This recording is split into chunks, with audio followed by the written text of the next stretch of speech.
Goldberg, the UN Affairs blog UN Dispatch. And it's Matthew Lee of Inner City Press at the UN. Hey, Matthew. Hey, how you doing, Mark? So I'm not Eli Lake. I hope that's okay. I didn't know if I was Oh, being no, it's replaced okay. here. I actually didn't until afterwards. I didn't see that he was smoking a cigarette like a joint, and leaning back, and the faces. There you I'm go. sort of glad, actually. It's kind of a blessing, not to Mm-hmm. With you, I can kind of picture you. Yeah, but, I'm sticking my tongue out at you right now, All right. mocking you. I'm going to out him. Before he started up, he was like, he's got his expensive orange juice from Whole Foods, all this stuff. So I had a whole nother. I have no Other picture. Oh, Well, I see him around town. Definitely. So, Matthew, this is today we're recording this, is the early part of the month. That means new Security Council presidency, does it not? That does. Vietnam. Vietnam is taking over for its first time on the council. People, as we're just in terms of like news value, people are a little concerned because they haven't really spoken that much in terms of to the press since they've been on the council. Yeah. I mean, they're always sort of listed as like there's 4 countries that are not whatever it is. Along with Indonesia, South Africa, China, sometimes Russia. They're in that mix, but they very rarely sort of come out and say, South Africa speaks about not in defense, saying the council shouldn't deal with Zimbabwe, and China will speak about North Korea, and Russia will speak about Kosovo. But what are Vietnam's pressing interests of the UN? I think if we can read anything, this is I think that they feel, maybe on their own behalf or on behalf of ASEAN or of whatever their thinking is. Today, the way these things work is that in the first 2 days of the month, the new president of the council meets one-on-one in many cases with the other countries and tries to come up with like a schedule for the month. Yeah.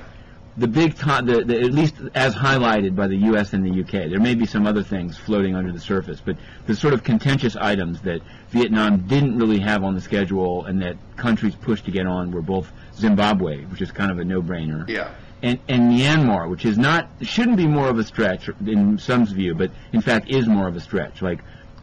So what happened, and then also as they came in, here's another Vietnam issue, and I'm doing this also so we don't fall into the trap of all Africa all the time. Yeah. There was, in light of the U.S. Delisting North Korea and the blowing up of the water tower and all this stuff over there, which we'll get to in a moment. Okay. There was a statement floating in the council to sort of have the Security Council sort of tip its hat to the process. But the U.S. tried to put in a paragraph into the statement saying the members of the Council also strongly urge the DPRK to take prompt actions to address other security and human rights / humanitarian concerns, including an early resolution of the abductions issue. And so on his way in today, the Chinese ambassador, he's the deputy, but he's holding he's carrying the weight. He said this statement is going nowhere. And the abduction issue, just for our viewers' sake, is, correct me if I'm wrong, it's accusations that the North Koreans have abducted Japanese citizens. Sure, absolutely. I'm trying to think. I don't think they really deny it, but it's just that it's happened. This has been going on for some time. This is always a very hot topic.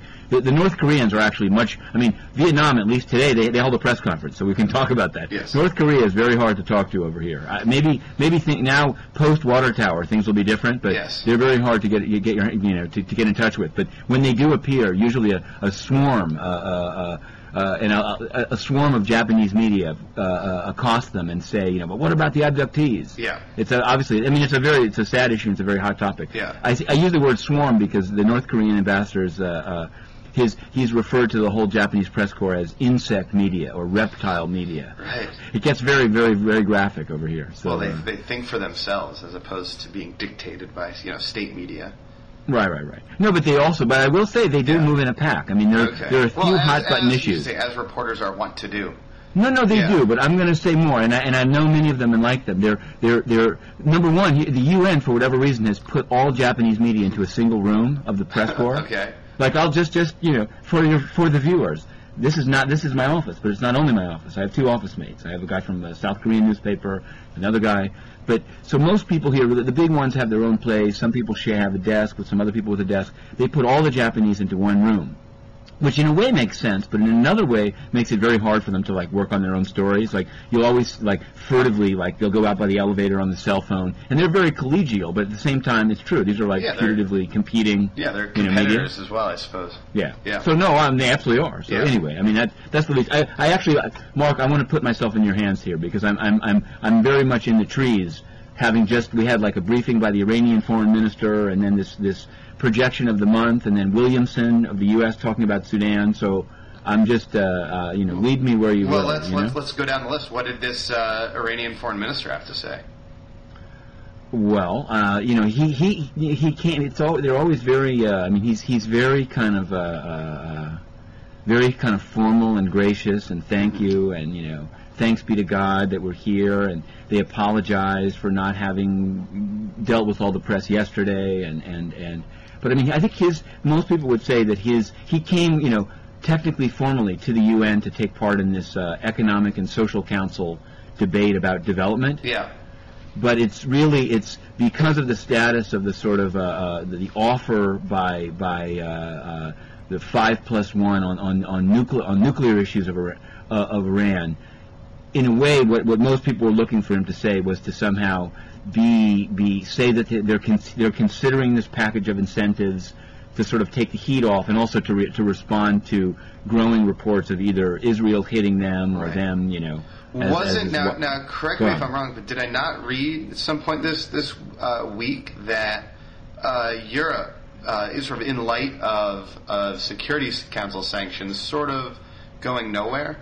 That Europe was planning some sort of unilateral sanctions against Iran, or they were contemplating something like that? They have a package in, which I think they're hoping that if Iran, their idea would be if Iran takes the package, and again, the package is always like incentives in exchange for saying we'll never sort of agreeing even to take already enriched uranium from Russia, for example. That's usually part of the offer. Yeah. Well, that's better than enriching your own uranium, presumably. No, sure, right? Sure. Yeah. I'll say that. There's more to be said. Yeah, absolutely. I mean, their position is as long as their intentions are peaceful, they can do what they want. Yes. But so I don't know if the Europeans are going off on their own. I think it's that they are always the ones taking the lead, making the offer. Yeah. And I know that Mataki, he didn't so much do it today. Actually, he tried to essentially throughout, and it was like an hour long. I mean, everyone was trying to get a question in. I managed to ask him about John McCain and Bomb Iran for that, and about Zimbabwe. How is his answer to that? It was lengthy, but he dodged it. He said, "Let me say from the outset that we don't like to get involved in other people's elections." Okay. And he said, and we don't look at what candidates say. We look at presidents' actual policies. He said, because there are a lot of presidents that have, once they leave office, they say a lot of things that they never did when they were in office. So I'm thinking this is a Jimmy Carter moment. And I don't know. You tell me. Maybe there have been other ones that later, said something very different than what they did in. But he kept going kind of around and around. And I think his point was because I made the mistake of tying it together with the question of what is Iran's position on Zimbabwe. They've said that they respect and uphold the results of the second round of elections. Really? Robert Mugabe. Yeah, that was sort of I found this quote by... I guess I shouldn't be shocked by that.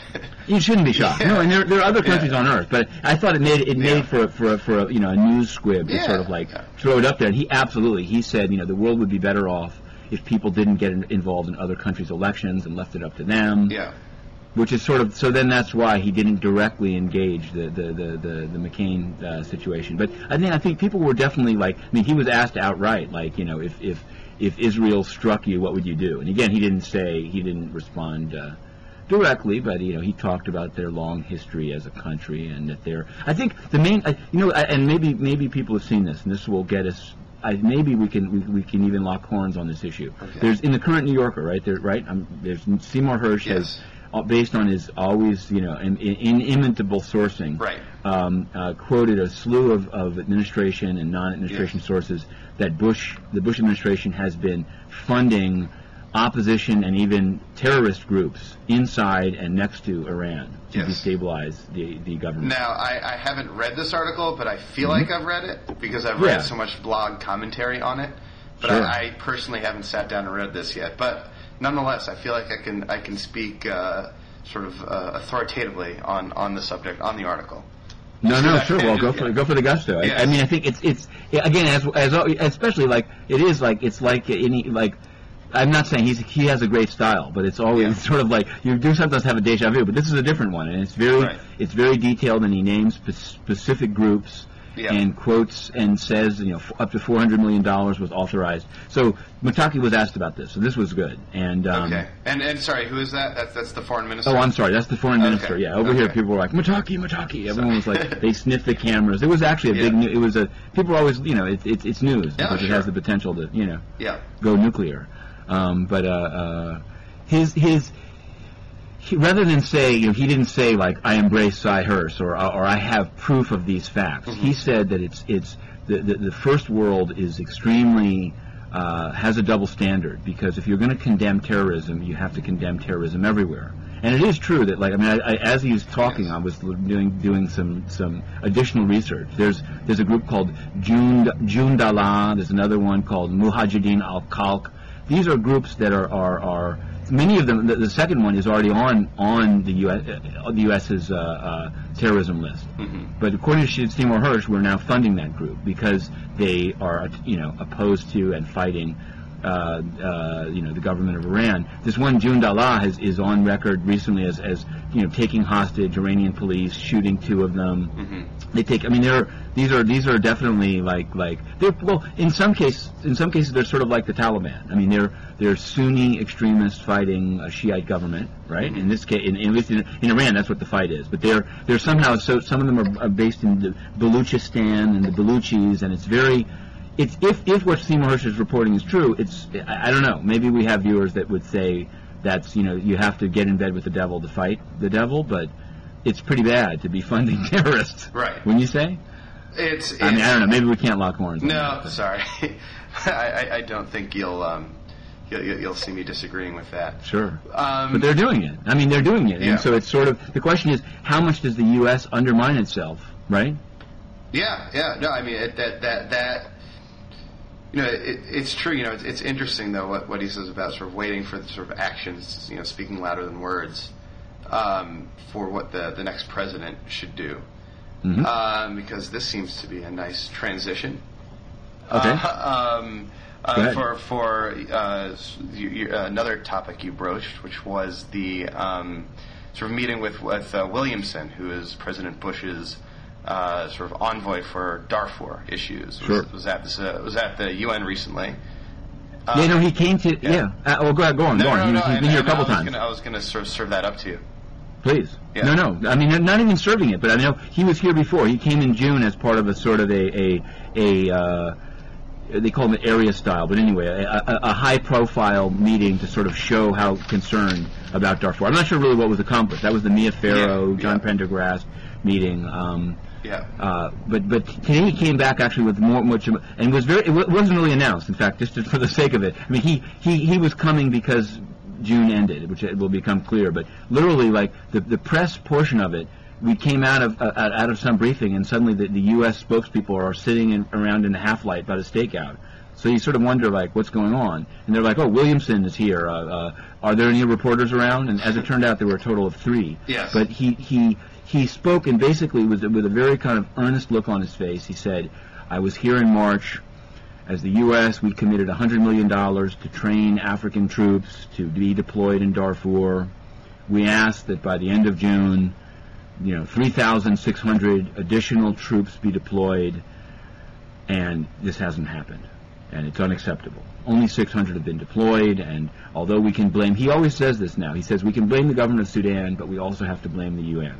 See, now, isn't sort of the beef, as it were, between Williamson and DPKO is that DPKO is not willing to send troops in the field that aren't sort of what they call self-sustaining, that don't have sort of the sort of right food and equipment and whatnot to sustain themselves, frankly, for a while. That Williamson wants the UN to lower the standards by which the Department of Peacekeeping Operation sends peacekeepers to the field. That's pretty much the beef, isn't it? It's very funny because he could have he could have made it that simple. Instead, he sort of made it this overarching, like, we're unhappy, but we're going to continue to push. And he was asked directly, like, what's your beef? And he didn't really come out. He didn't. Yeah. I've heard of that, and I know. Well, there's this letter, right, that Williamson wrote to DPKO, saying, how he's disappointed in UN peacekeeping for not moving quickly enough to send troops into the field. And DPKO's response is that, we're not going to send troops into the field unless they meet sort of a certain, I think that the term is sort of self-sustaining requirement. So that, Americans we wouldn't tolerate sending Marines into the field that couldn't, a unit that couldn't sustain itself for more than 3 or 4 days and had no sort of exit plan. It's not something we would tolerate. So, why would we, America, why should we expect anything of, like, Rwandan troops?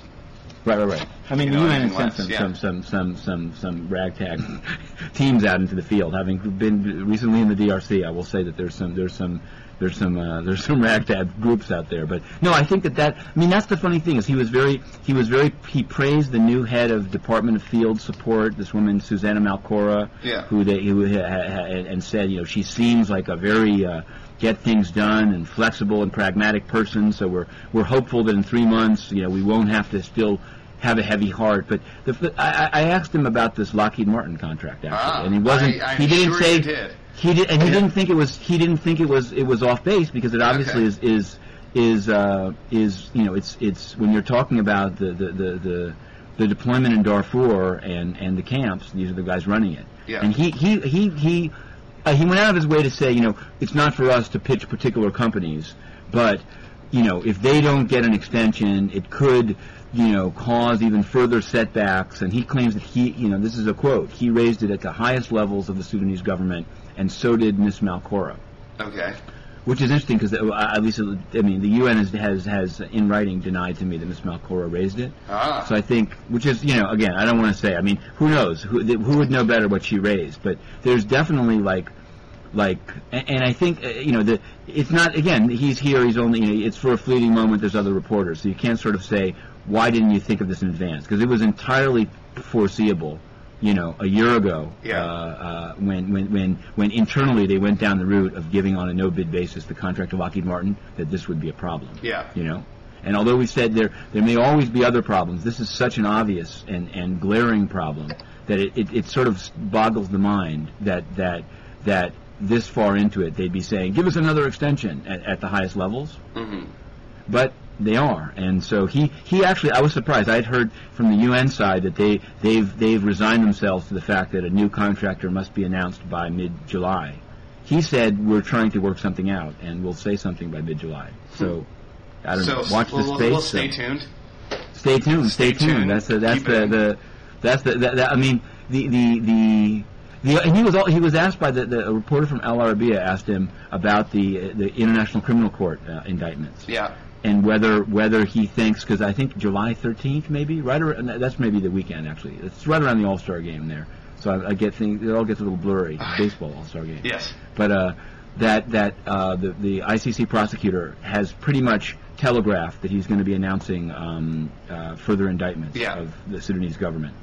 And I'm sorry to be, this is just like straight sort of like he said and now I'll tell you. But Williamson was asked, like, is this helpful or is it going to, and he said, well, it's not for us to try to undermine the prosecutor and his discretion. He said, but that will make things more difficult. Mm-hmm. And it's the same thing actually that Jan Eliasson, the now outgoing Swedish envoy. Actually, I think, a pretty interesting story. It is interesting. That just this week, the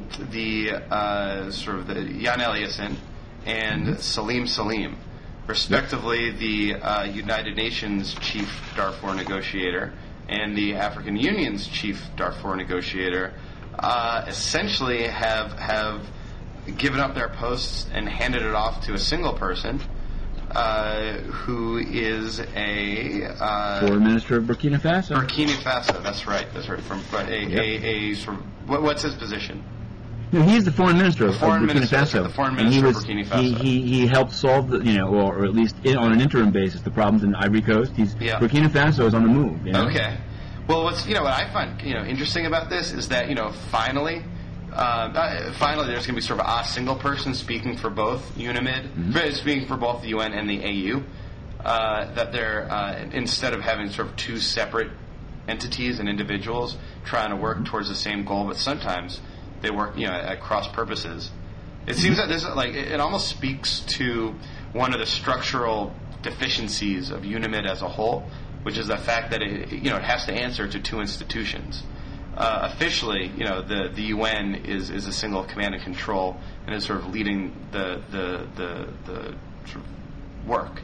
But it is still a hybrid mission, and there still is a significant AU proponent. And it seems that at times the AU and the UN would work at cross purposes, and now it's nice to see at least that they're folding two into one. I think part of it, and I'll say this with all due respect to Jan Eliasson, who is and I'm sure will remain a great diplomat, not just on the Sudanese side, but I think on other sides. He was trying to do a lot of this from Stockholm, Sweden, and they really wanted. I mean, I don't know if it's so much in the field there. Yeah, absolutely. They need somebody to. It's a full-time job. Yeah. Trying to stop genocide in Darfur is not something you kind of like. And he would engage. He's got a good rep, right? He's a very good rep, I think, of Sweden, right? And he's the former head of the General Assembly, and people have great. He's one of the super diplomats in the the UN orbit. It may have just been maybe it was. Again, I don't want to. I'm just saying when you hear sort of the same critique from two totally opposite sides, and both of them are like, there was a need for more engagement. Yeah. Like, maybe it's not that fun to live in Khartoum for 6 months, but you might have to do it if you're trying to negotiate this. Yeah. So whatever. So this guy will definitely be on the ground, and Eliasson and Salim have said they're willing to help. They came here and were very very downbeat. Basically, they're saying things are in terms of there actually being a kind of a negotiated, widespread peace agreement, much worse now than they were when they started their job.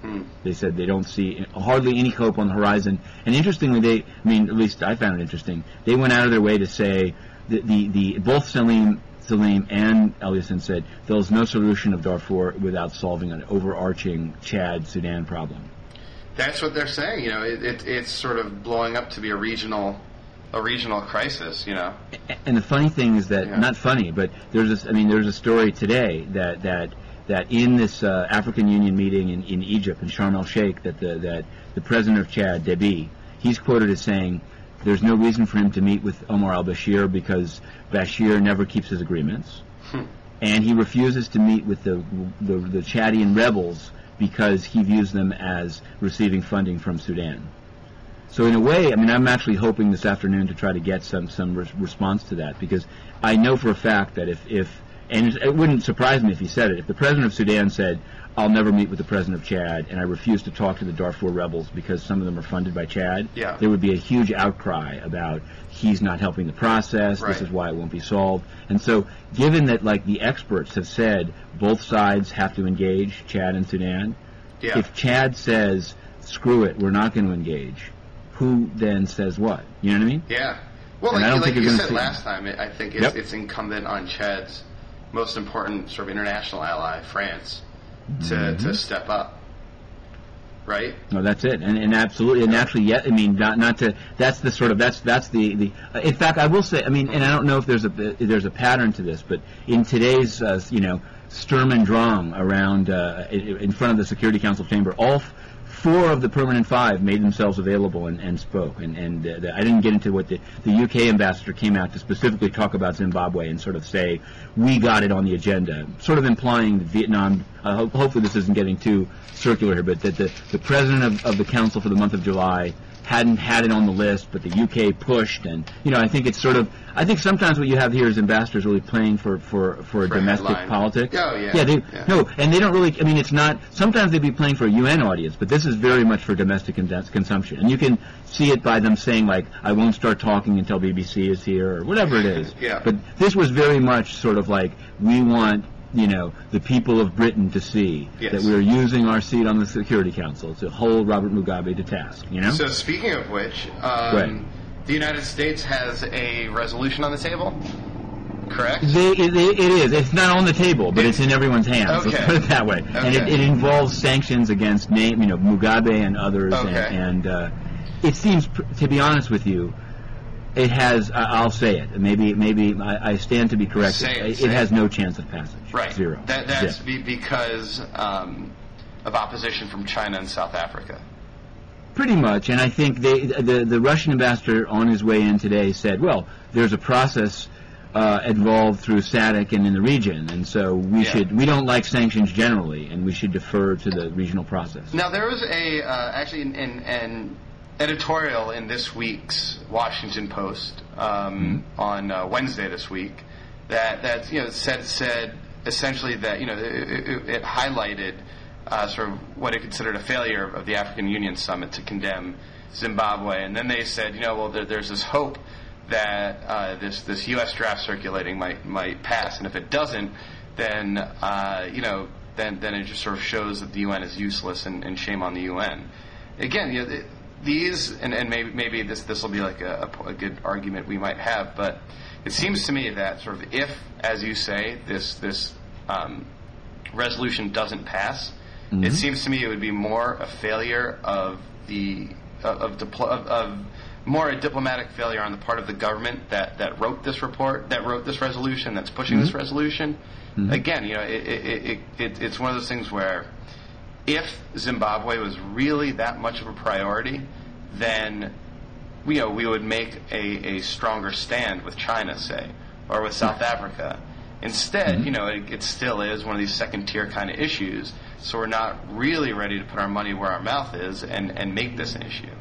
Right. And I think no. I mean, I actually was. Maybe we've been too politically correct so far. I mean, I think that is true. I think that the real. I don't know, and maybe God forgive me, but I think it is true that it becomes. Like, okay, so let's say Robert Mugabe stole the election, right? It seems pretty clear. Yes. He threw, in the second round, so much violence that the opposition had to withdraw, et cetera, right? Yeah. So the Security Council is supposed to pass a resolution saying Tsvangirai is president, right? I mean, essentially, that's what I don't think that's, Go ahead. I think, that they want a legitimate election, not even here's the problem that you have. The president, a resolution condemning and placing sanctions on, doing whatever they can to apply pressure on Mugabe to relinquish power, essentially. So maybe you're right. The U.S. does business and has as allies any number of countries that don't even feign having elections. Right. Right? So I think this is the fundamental problem that you have, is because if you go down that road, now you can say to the U.S., well, what about ally X? Should they have an election? Going to pass a resolution on them? Many of these are in the Middle East. Many of them are oil suppliers to the U.S. So it is, I think it's sort of like, I think what they found in the council, it wasn't hard when you had graphic images of violence on the ground to get all 15 members to sign off, not on a resolution, but on a statement expressing concern, and you know what I mean? Right, but when you really get it, this like sort of idea that the United States is being hypocrites because it's vocal in one area and not another, it's true, but it's at not the just that it's same hypocritical. time, It's that it doesn't I don't even negate, I think, the necessity of speaking up in Zimbabwe. Oh, sure. No, I'm not saying it does. And I'm not even saying that, like, the U.S., they have to be careful of being a hypocrite. I'm not sure the U.S. really wants to go down the road of saying, every country, it must be in a process that the U.S. doesn't fully control because it's a multilateral process and anyone can introduce things. I mean, I guess what I wonder is that it's sort of like you have these two issues. You have you have the issue of a government, whether it was elected or not, visibly using violence against its own people. And that, it seems like you can get 15 votes to condemn that, even in Myanmar. You know what I mean? When the monks thing happened, even, I don't want to say even Vietnam, but they're a statement issued. You know what I mean? Yeah. But on the more fundamental issue of whether countries should be democracies, it's easy to say the UN has a lot of non-democratic members. It does. So then we could say it's their fault. But I also think it's not just that, I don't know what the solution for the U.S. is, but unless you're willing to say, okay, these countries that are not democracies, all of them, let's put a resolution. Let's do it. Again, maybe I may be going too far to try to. I think you are going too far. I think that sort of circumstances are very important, and right now is a terrible time for Zimbabwe, but at the same time, it's People are talking about it. It's hopeful to the extent that it is finally we're talking about Zimbabwe possibly being on the Security Council agenda. Which is something we wouldn't have been able to say a few months ago. Yep. So this is a potential and just because, as I said, that there are sort of non-democracies elsewhere does not mean that we shouldn't do what we can in this particular, Oh no! I guess what I'm saying is, as sort of circumstances arise, like they are now in Zimbabwe, it makes sense to to do what we can to ameliorate the situation. No, and don't get me wrong. I'm saying it like as a matter of, like as a kind of a personal matter. Like this is the time. But I'm not. It's not like I have any problem with it being a precedent. But I think that the message to governments that haven't even really held an election from this would be don't even hold one, because if you don't hold one, you're never on the agenda. But if you hold one and then you beat up your opponent visibly, now everything is on the table. Yeah. Right. So I can talk about North Korea, Myanmar, Saudi Arabia. Well, we can name a couple. Name 3 countries that don't have elections. There are a number of them. Name 3 countries that don't have elections. Yeah, I'd name 3. I'm just saying. Oh, okay. Let's go, and I'll top you, and we can go back and forth. Again, no, I'm not saying it shouldn't. I really mean this. Like, I think it's not just that the U.S. doesn't put the oomph behind it. I think that within the council, and I think there is this split. There's sort of like it's actually in Myanmar. It seems very artificial when they try to say the political track versus the humanitarian track, but they always do it, and it's like. So after the cyclone, people were willing to say, okay, let's have a briefing about the humanitarian issue. Yeah. But they said, like, issues about Aung San Suu Kyi and the beating up of the monks, that's totally separate. And it always felt extremely artificial. It's like sort of like the only way to get some countries on board for action was to call it humanitarian, right? Right. But I don't know, it's not so much humanitarian. It's like violence versus electoral logistics. And I will say, it's not just as obviously the South African ambassador says, like, we're not an election board, meaning the Security Council.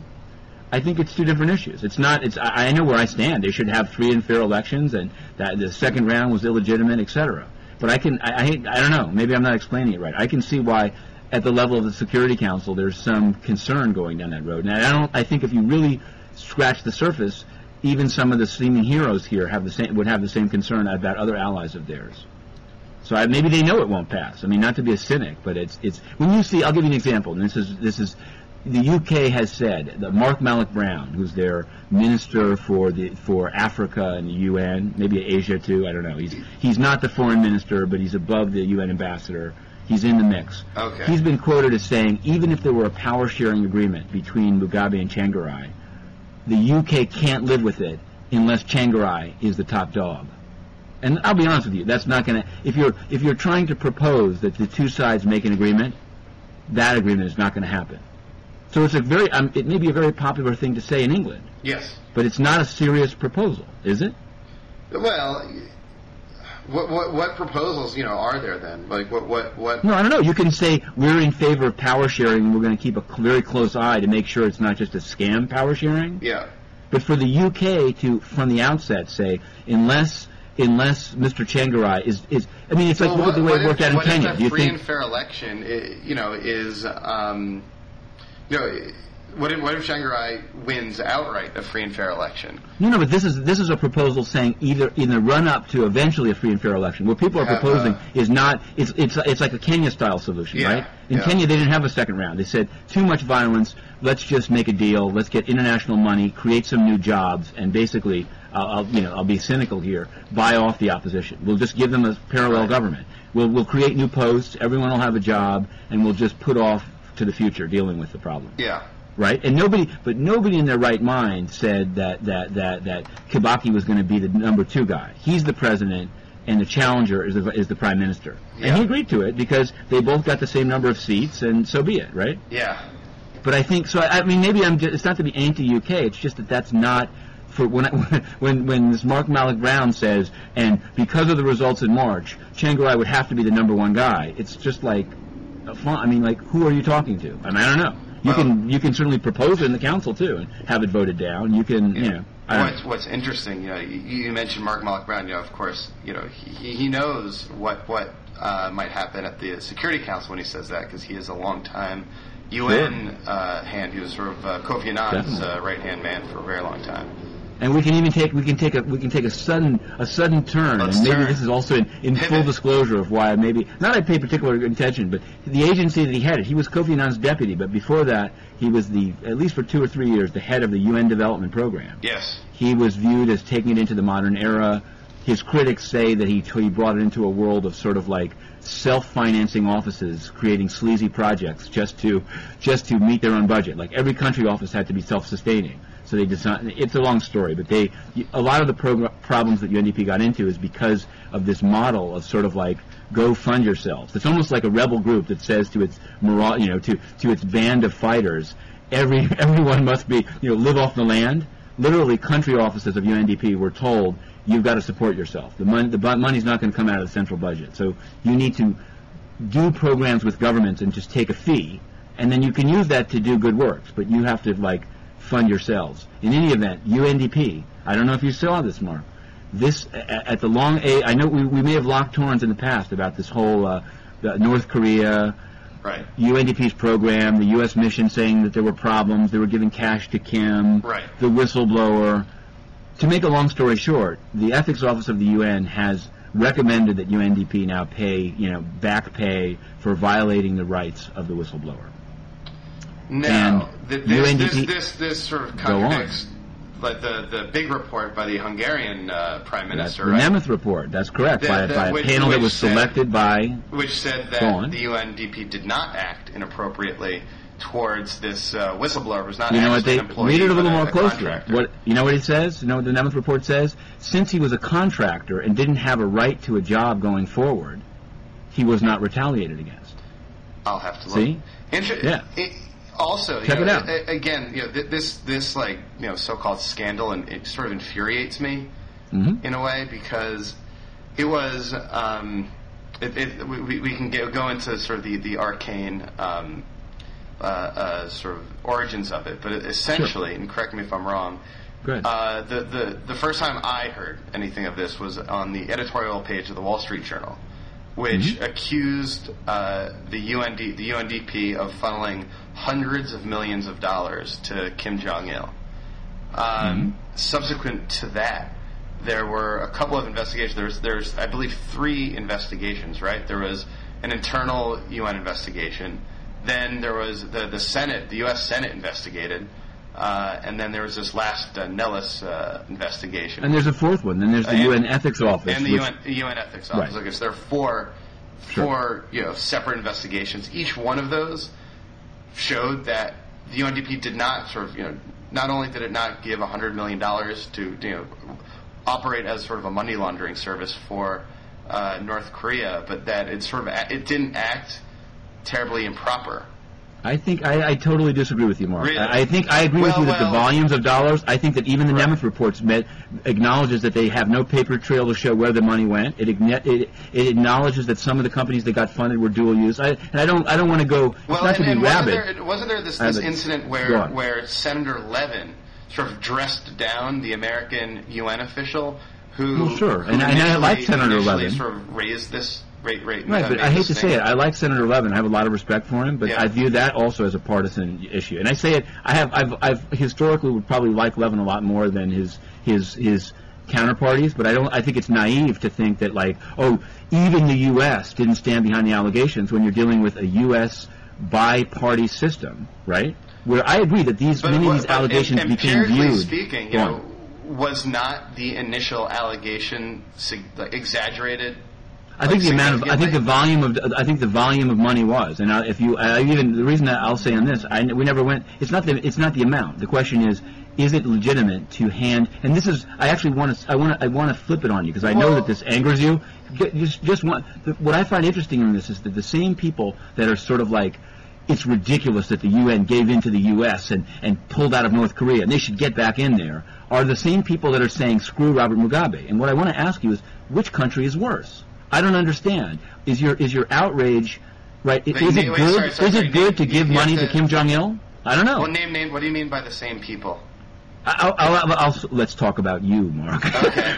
I'm sorry. I'm joking. I'm looking to get some friction here. But you just got finished saying like Mugabe's an outrage, and the UN has to say that he has to have another election. It's just horrible. Right. What about Kim Jong-il? Why are you in such a hurry to say the UN must funnel money to Kim Jong-il? I'm disputing the notion that they're funneling this money to Kim Jong-il. I think that so you have no problem with the UN. When this sort of pseudo scandal came out, I mean, opponents of the same folks that were trumping the oil for food scandal, wanted to turn this into the next. But I think okay. Then I'll cut to the chase. I think in this instance, I think that you judge stories based on their origin. If it comes from the Wall Street Journal, it must be part of a right-wing plot. But I think if you look at the facts of the case, honestly, and I think if you look at the actual operations on their various people. I don't know. I mean, the one missing step here is I didn't say, do you have any problem with UNDP in Zimbabwe handing money to Mugabe without any controls of how it's used? I think you might. Not when you put it that way. But no, the point of I think your point about me sort of maybe inherently mistrusting or distrusting what appears on the editorial page of the Wall Street Journal. I think it's sort of grounded in fact, in the sense that their initial story on this, claimed, hyperventilated, that $100 million was being funneled, from UNDP, upwards of hundreds of millions of dollars was being funneled from UNDP to the government of Kim Jong-il, and they just turned out not to be the case. And they're not giving up. I'm saying to you that the actual volume of dollars, I have no. Right, I have no problem admitting to you the volume of dollars. I would just urge you to read the report. This really was the scandal that wasn't. I said it's a very easy headline. It's not even if you read the Nemeth report. I think that you'll see that they say they didn't know where the money went. They paid it. They paid in hard currency. The UNDP itself has said we've learned things that we had to fix. So it seems to say like it was all fine, everything was great. I don't know. It's not. None of those reports said that. And the one that I brought up. The one that I brought up was the UN Ethics Office, right? This is a guy appointed by Ban Ki-moon. He's not from the Wall Street Journal. He's not from Fox News. Yes. He's not from the Heritage Foundation. He's Robert Benson, a mild-mannered Canadian accountant who fixes cars on the weekend. Yes. And he's looked at it and said there's a problem in how the whistleblower was treated, and they should pay him back. It's a recommendation. They pay him the back money. And you know what's funny? UNDP has still not said it's going to pay. And I think it's interesting. This is the same ethics office that early in the case said we should have jurisdiction to investigate these claims because we think presumptively there was retaliation. And UNDP made the argument, no, we're a separate agency. We don't have to submit to your jurisdiction. That's right. I remember we talked about and now that, now there's a follow-up recommendation, pay the back money. And they're like, we don't have to follow it. So I think, it's again, don't get me. I'm happy that if we mix it up a little bit, but I think I don't want to overphrase it, but I think I almost want. It's like the glee that some people have of like, it's just I see at the same time these days people saying like, oh, the UN and Zimbabwe, we need to show. The EU is talking about pulling its ambassadors, and there's a whole slew of things going on, and as there should be, or whatever. Yeah. It just seems strange. It doesn't. The two approaches seem to me inconsistent. And I would say this is of many of the European countries on UNDP's board. They're sort of gleeful that like the American allegations, were disproved by the UNDP panel, and it's great.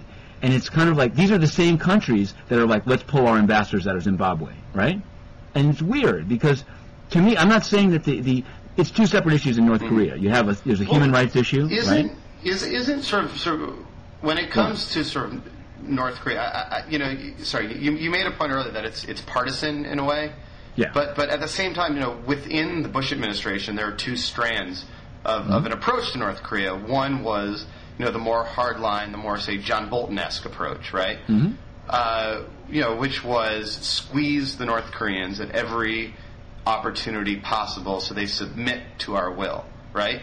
Mm-hmm. That was one branch. Now I don't now the individual making the allegations against North Korea initially, that that leaked this sort of 100 million figure, or whatever, to the Wall Street Journal, is something of an acolyte, correct, of Bolton? I wouldn't say that. He actually, I mean, No. I can't speak for him, but I can say he feels he's like sold out by the U.S. And, Okay, but also, they here's the thing. lawyers, The one thing I'd say to you, Mark. I would submit at least that they likely subscribe to the same sort of. But it doesn't make what he perspective. says not true. I mean, I think that's, again, I want to go back to, I don't really care what his politics are. Either what he says checks out or it doesn't. You know what I mean? Right. But you can't say because he's a right-winger, if he is a right-winger, that it must be false. I want to sort of. I want to suggest maybe that he comes from a certain brand, a certain branch of American foreign policy decision making. The other branch, the Chris Hill branch, the more I guess you might call him more moderate in a way. Sort of, I guess, won this week, right? And the Bush administration announced sort of concessions essentially to North Koreans in exchange for North Koreans to blow up their nuclear facility, correct? No, oh, absolutely, yeah, absolutely. And so I guess the point I want to make is that, in a way, sort of events this last week sort of show the futility, or at least the inutility, of the former's approach, of the hardliners' approach, right? Why this approach to Robert Mugabe? Why don't you say he's just like Kim Jong-il? He's in power. We have to work with him. Call off the dogs. Well, I don't get it. Because just be consistent. Don't think that sort of what happens in North Korea translate. Just because a certain model worked. Well, because they might have had nukes. They might have had nukes. Why? I don't. I mean, and I literally mean it. Like I don't know which approach is right, but I do know that you have to be consistent. If you're saying that like dictators should be accommodated or shouldn't be accommodated, you've got to have the same approach. Well, I think what. Maybe like the big dividing line is that sort of the more moderates in the Bush administration sought to change the behavior of the regime of Kim Jong-il, sought to have them blow up their nuclear reactor, whereas the more hardliners sought to change the regime, not necessarily the regime. And don't get me wrong here. Where are the carrots to Mugabe? And I mean that quite cynically. I'm saying if it's carrots and sticks, then where's the carrots for Harari? I'm not saying you should be offering them. I don't think you should. But it's interesting to me that and I say it again, there's just some weird contradiction going on in which the same people that are like the Chris Hill side won. You see that kind of hardline approach doesn't work. Gleefully about North Korea are not countenancing or proposing or encouraging or however you want to say it the same type of approach in Zimbabwe. And I have no overarching theory. Is it racism? Is it fear of the bomb of North Korea? I really don't know. Mm-hmm. But I think it just shows that the foreign policy grows out of people's own partisan domestic political position, I think, rather than any objective view of human rights or the relative dictatorial nature of two governments. It's like I guess the root is a domestic partisan one. That's a thesis. It could be. At the same time, it's hard, I guess, for me to sort of say, just because one model worked one place, it means that, it can work the other way. Sudan, I think, is a good example, because I submit that the sort of U.S. government and, the international community in general has not applied enough pressure, right? Right. Over the you say too many carrots in Khartoum, but not enough carrots in Pyongyang. Because I think that different situations call for different approaches, right? I think what you had going on in North Korea was a sort of a pragmatic side of the Bush administration was battling a more sort of hardline ideological side of the administration that sought to thwart negotiations and concessions. Again, this came through pretty deeply and actually and very articulately in Bolton's book, where he forthrightly explains that to him sort of carrots to North Korea where it was a concession and sort of was a loss. It was very zero sum in that way. But I've heard you say similar. I mean, maybe not that strong, but similar things in a sense about Darfur. That things are too, you got to get tough. I mean, you don't really say it that way, but I think there are people. I don't know. Right, and I agree that every situation is different, but to be intentionally inflammatory, it's interesting. I don't want to say that it's sort of like with these African strongmen, no more carrots, get tough, but with lunatic Asian strongmen. Let's go. And I don't think actually maybe it's the nuclear. Maybe I mean I say that was intentionally provocative, but same thing with Myanmar. I don't. Is it? I would say either it's because of the fear of nuclear weapons on the part of North Korea, or just because of the way the issue played domestically, politically in the United States, where an increasingly isolated right wing of the Republican Party was for hardline in North Korea. And so everyone was like, look, the more moderate approach works, and that's great. And in fact, the weird thing about it, and this is, I'm going to flip it all the way back. Chris Hill versus Bolton is one thing. The actual whistleblower, I mean, I think I'm free to now say it. I know him. I've talked to him. Yeah.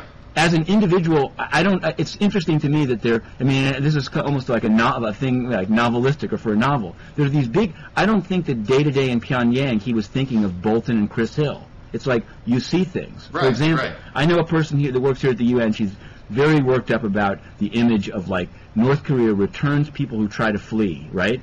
Physically and violently by putting meat hooks through around their collarbone and like a leash, right? This image has not really left my head because it's an outrageous one. Maybe it's false. Maybe it's false, but you know what? I don't actually think. I think if you read enough in Amnesty International, etc., you'll find this. Yeah. It's an outrageous thing. And so I'm not saying there's nothing funny about it, but even though domestically, politically, it's the triumph of carrots over sticks, and we won't push on human rights. In fact, the people that bring up human rights now are viewed as right-wingers. But that's only as to North Korea. If you bring up human rights in Zimbabwe, you're great. You're a liberal. You're tremendous.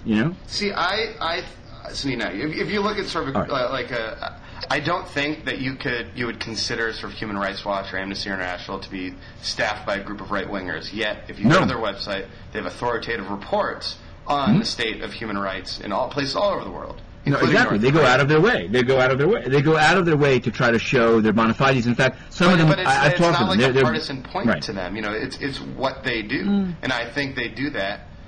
If you want to get sort of philosophical about it, because of a liberal commitment to advancing the cause of human rights around the world, and of shining the bright light in the deepest. And I don't think they corners. chimed in on non-proliferation in North Korea for just that reason.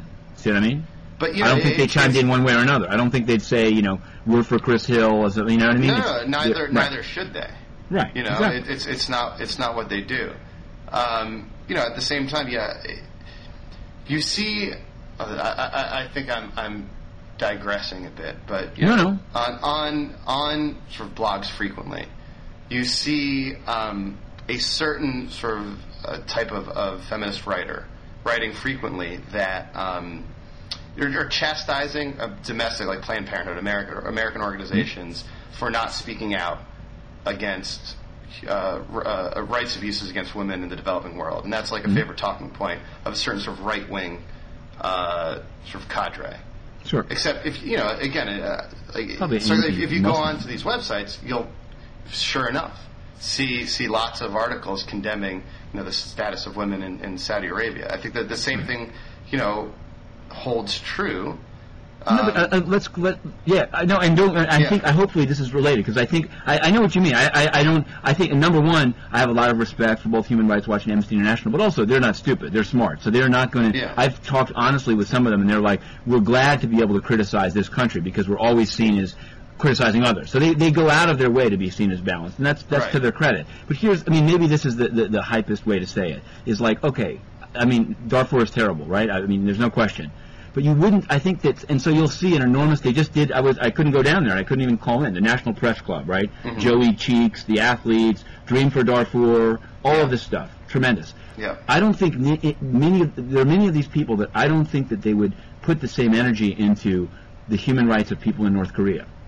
Maybe they don't know as much about it, maybe it's not as photographed, maybe because it's such a controlled society, you don't have the photo of the meat hook. Again, but I'm going to tell you, there are massive human rights problems there. But because that's viewed as somehow a right-wing issue, they're just not going to do it. I haven't seen Mia Farrow talking about North Korea at the least. I don't think it's partisan like that. I think it's a function of the G word, the genocide word. That is why you have sort of Dream for Darfur and Mia Farrow and Joey Cheek, who's like an Olympic ice skater, who's now a Darfur athlete. No, and I didn't mean to say that dismissively. I wanted to hear that call. It's because I think of the fact that the word genocide was thrown around, that is emotive and evokes a lot. Arguably a lot more people were killed and have been killed and are suffering in Eastern Congo, right? But you don't, again, for the same reason, you don't have Joey Cheat traveling the world talking about Eastern Congo. I think you've heard my theory. Is because the genocide word hasn't been attached to the Congo. Did I say? I mean, I think I tried to actually I feel almost with Eli Lake. Yes. I don't know how to say that. I was going to make some joke about it, but to be honest with you, I'm not on a cigarette here. Yeah, no, exactly. Toke up. Yeah. I think that the focus on Sudan is because, and it's actually, okay, now it's going to even get crazier. Ready? Yeah. I think that the reason that the world's eyes, and again, Darfur is terrible. Let's look at the numbers in Eastern Congo. Let's look at Cambodia. Let's look at North Korea, right? I'm going back some time when I say Cambodia. But I think that some part of the focus on Darfur grew out of pre-existing U.S. and human rights interest in the North-South conflict in Sudan. I think that's indisputably correct. Okay. Yes. And here's what's interesting about it. And so I also think, and although you deny that there are people that are interested in Darfur who think that there are Christians in Darfur, I meet them routinely. Yeah. I talk to them who say, what do you mean that the people being killed are Muslim? I'm like, they're all Muslim. I was there. They're all Muslim. Fine. But here's the irony, the ultimate irony. Maybe this is a way, I really don't even, it's not even a point. My theory is that well-meaning human rights people are reticent to speak out about UNDP giving money to North Korea because it's viewed as a right-wing issue, even though some of that money may well go for the meat hooks. But the origin of U.S. interest in Sudan is essentially Republican. Was Republican. I'm not saying it is now. Right. Somehow it laundered itself. Somehow the ideological and almost religiously based focus on that tragedy as opposed to others reinvented itself. Well, you see what I'm saying? I'm saying in a way it's ironic. Maybe North Korea needs to somehow be morphed into some, Right. Well. The origins of American civic interest in Sudan has its roots in the North-South conflict, as you said. And it's because Christians were being oppressed in the South, and that Americans have been very active on Sudan, both right-wing Christians and liberal Christians, because of this fact. But the reason that, another reason that sort of Darfur took off as a movement, I think, is because you had this stable of mostly Republican, mostly conservative Christian activists concerned and already to point an accusatory finger at the government in Khartoum, were combined with, frankly, mostly, liberal, Jewish, in many respects, groups, that got activated when they heard the genocide word. And that is why the Darfur movement is so powerful, is because, it transcends ideological lines. George Bush, one of Bush's great accomplishments in office was ending the North-South peace agreement, ending the North-South war, which, he appointed, who was the guy he appointed to do that, but a former, pastor and, a evangelical member of Congress, or Senator Jack Danforth. Sure. So again, I think that with whom Eli Lake traveled to North-South Sudan. Just so you know. Yes. I'm just dicking around. No, but you're dead on. I mean, I think it's true. Yeah. There's something. There's something. I was also going to say. I think.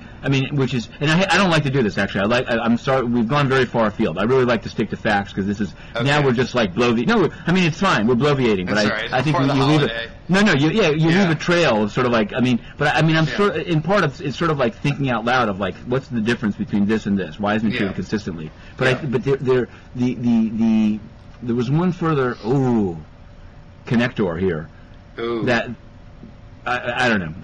I'm very sorry. I cut you off because I thought I had such a. This is what I was going to say. Is I think because the wrongdoer in the case of Sudan, both wars, is a militantly Islamic Muslim government. Yeah. I think we can say that, and probably I'm already hearing in my head people say, but it should be that way. We can say that both the left and the right, both liberals and conservatives, can agree that have post 9/11 have agreed that these are governments that you can pillory at will. Sure. You say, maybe that's not strange, and maybe I don't know if it's that the fact of maybe historically the communist wrongdoer, maybe. I don't know what I think it has mostly to do with their actions.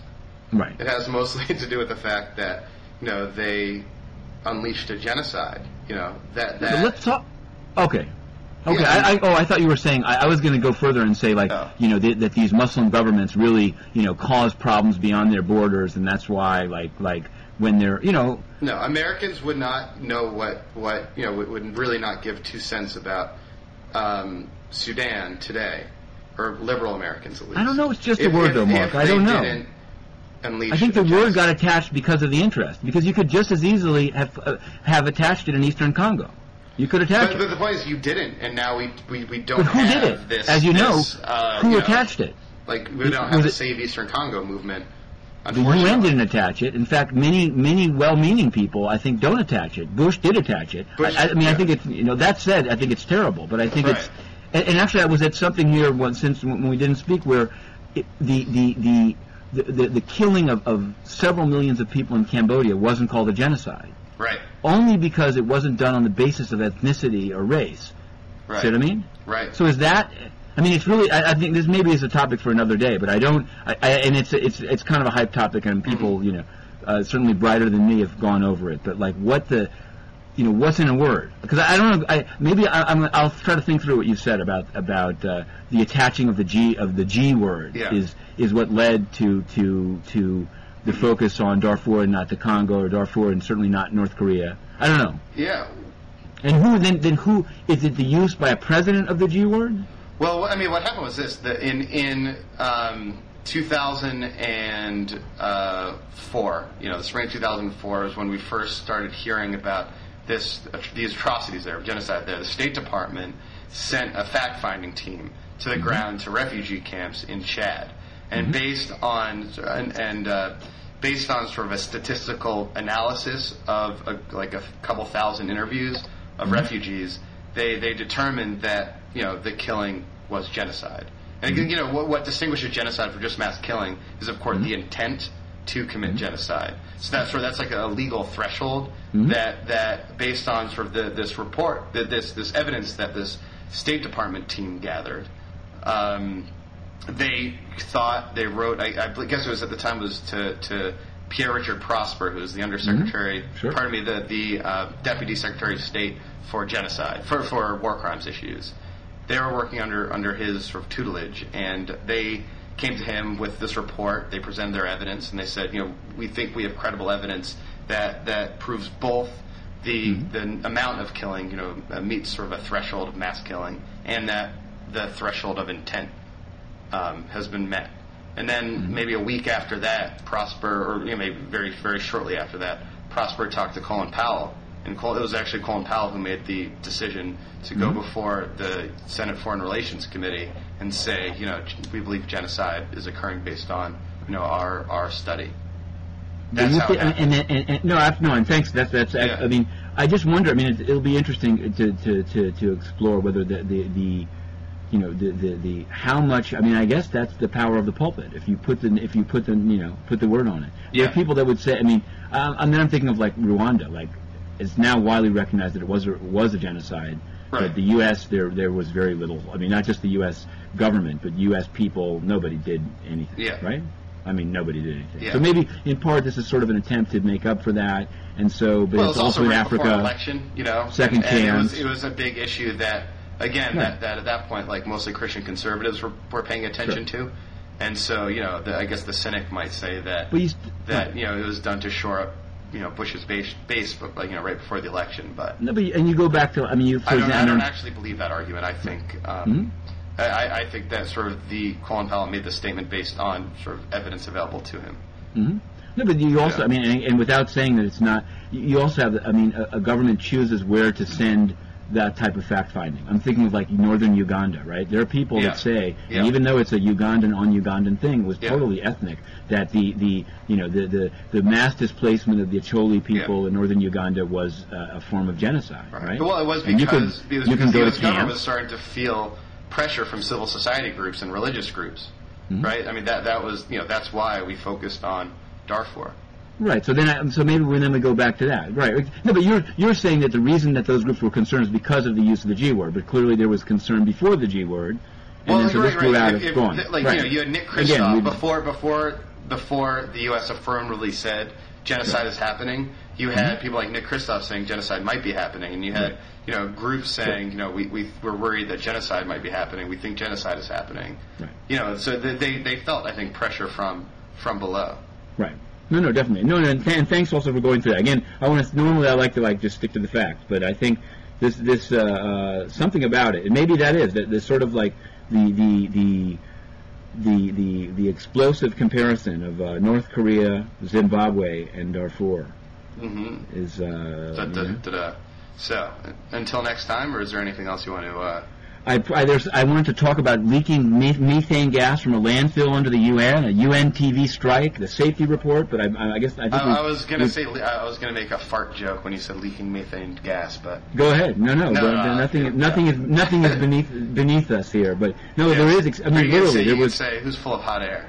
Yeah, no. There was. There's leaking methane. I mean, it's not. Really? Yeah, absolutely. I got a scoop. I have a scoop on it, but all it is gas. Don't light a match. Yeah, there's a lot of other things bouncing around, including a dam in Laos. But I'm sure we'll deal with this another time. And thanks a lot. It actually it was a little slow building. A little slow building. We got into it, I think. Yeah, no, and I honestly, again, I'm very open to I'm sure that each of these points will offend somebody, but I will say the North Korea thing is it's so interesting to me because I feel like seeing how it played out. Mm-hmm. You really had. I mean, I almost find my. All right, I'm going to let that be the end. That's the UN spokesman's office calling. Calling back to the battlefront. All right. Man your battle stations. Signing off. Okay. See you, Matthew.